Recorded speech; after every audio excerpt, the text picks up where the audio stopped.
ओम नमः शिवाय। हिंदू कहानी चैनल में आप सभी का स्वागत है। वैशाख महात्म्य में राजा महिरथ की कहानी आगे सुनेंगे। जब श्री हरि विष्णु भगवान के दूत राजा को नरक के मार्ग से ले चले और नरक की आर्तनाद स्वर को सुनकर राजा दूतों से पूछे कि ये क्यों चित्कार कर रहे हैं, तो आगे की कहानी आप सुनिए।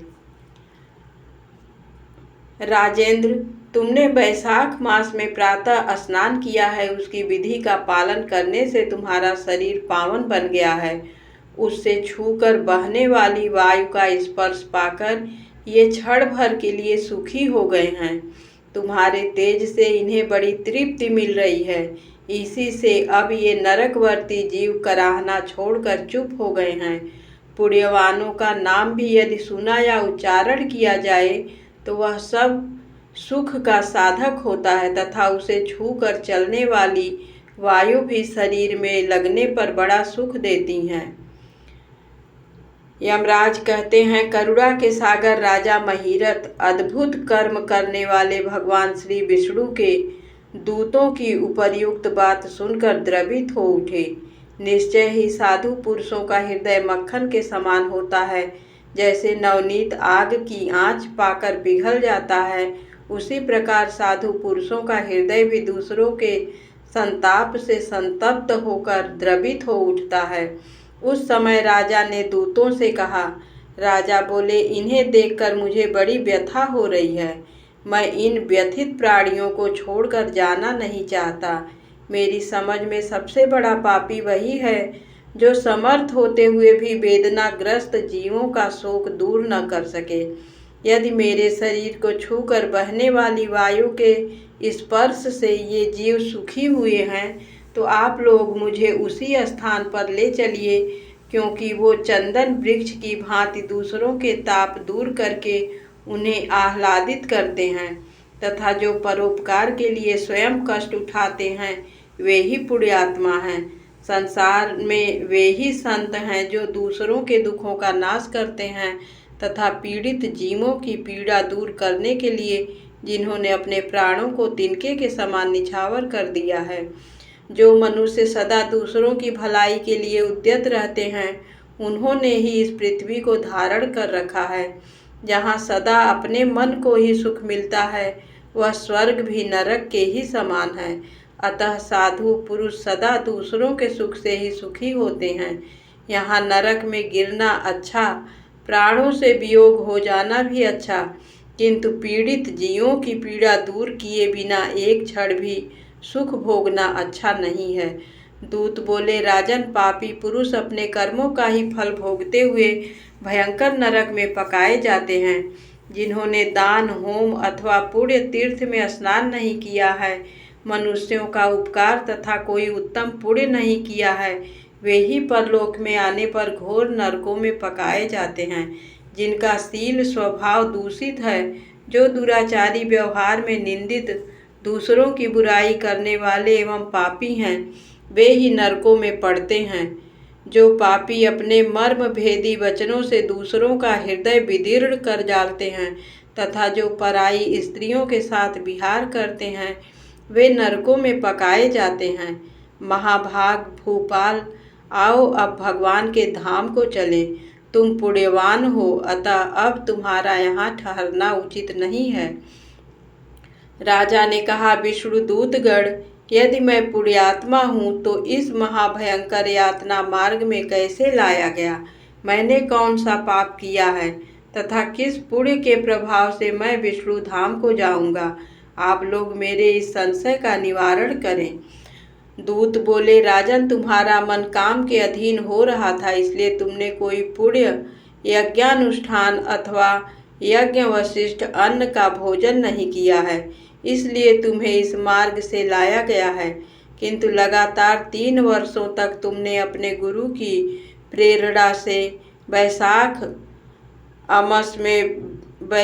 मास में विधि पूर्वक प्रातः स्नान किया है तथा महापापों और अति पापों की राशि का विनाश करने वाले भक्त वत्सल विश्वेश्वर भगवान मधुसूदन की भक्ति पूर्वक पूजा की है।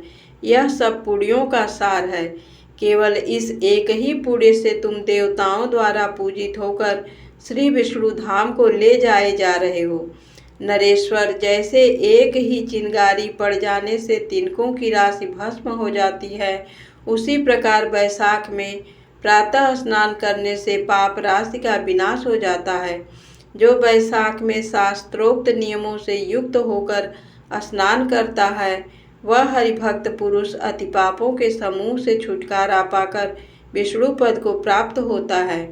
यमराज कहते हैं, ब्राह्मण, तब दया सागर राजा ने उन जीवों के शोक से पीड़ित हो भगवान श्री विष्णु के दूतों से विनय पूर्वक कहा, साधु पुरुष प्राप्त हुए ऐश्वर्य का, गुणों का तथा पुण्य का यही फल मानते हैं कि इनके द्वारा कष्ट में पड़े हुए जीवों की रक्षा की जाए।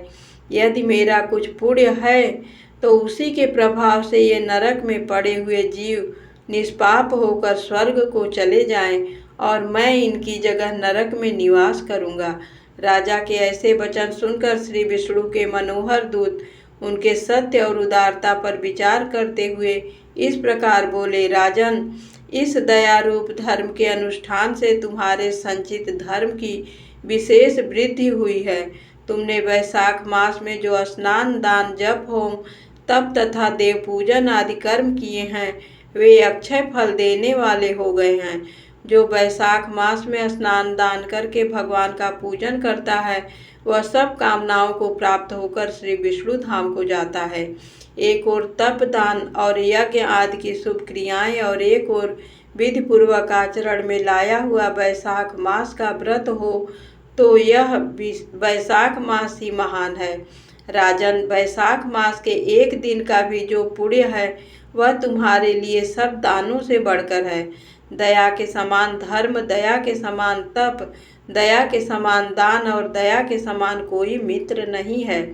पुण्य का दान करने वाला मनुष्य सदा लाख गुना पुण्य प्राप्त करता है। विशेषतः तुम्हारी दया के कारण धर्म की अधिक वृद्धि हुई है।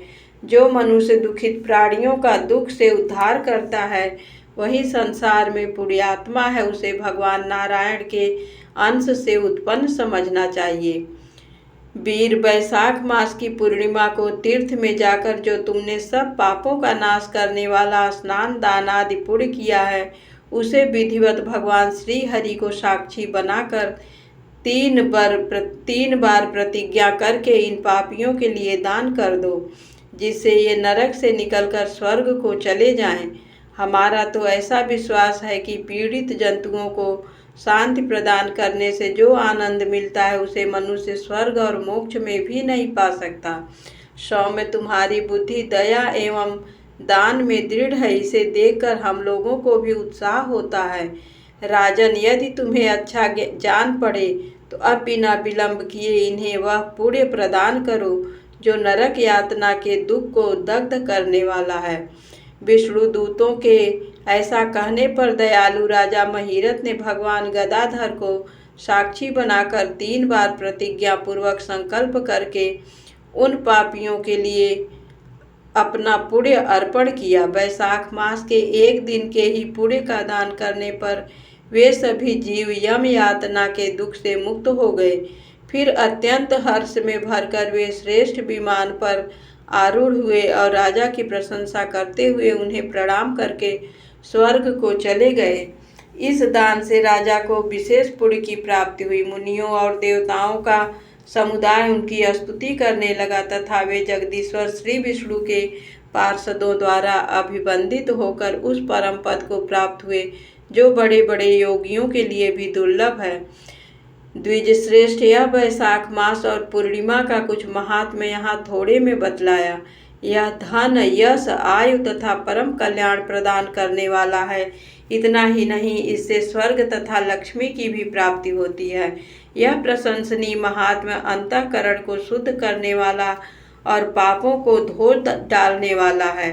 माधव मास का यह महात्म्य भगवान माधव को अत्यंत प्रिय है। राजा महिरथ का चरित्र और हम दोनों का संवाद सुनने, पढ़ने तथा विधि पूर्वक अनुमोदन करने से मनुष्य को भगवान की भक्ति प्राप्त होती है, जिससे समस्त क्लेशों का नाश हो जाता है।